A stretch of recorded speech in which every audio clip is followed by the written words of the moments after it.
In today's video, we will cover how to export a list of all certificate expiration dates for SAML application using Apps API collection in Postman.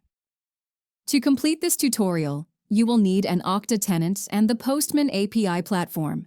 It is recommended to try those steps in a test environment first. Let's get started. First, navigate to the Okta Postman collection page and click the Run in Postman button next to the user's collection. This will open Postman and ask which workspace to import the collection to. Choose a workspace and click the Import button. After the import, the user's API collection should appear in the left sidebar of the Postman app. Next, you will need to set up the environment by following the steps mentioned in the article in the description. We will use the GetListCertificates API call.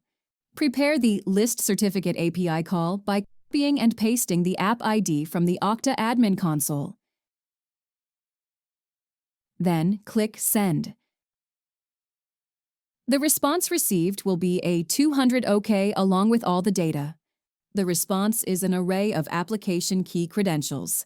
Each object in the array corresponds to a key credential and includes properties such as created creation date and expires at expiration date.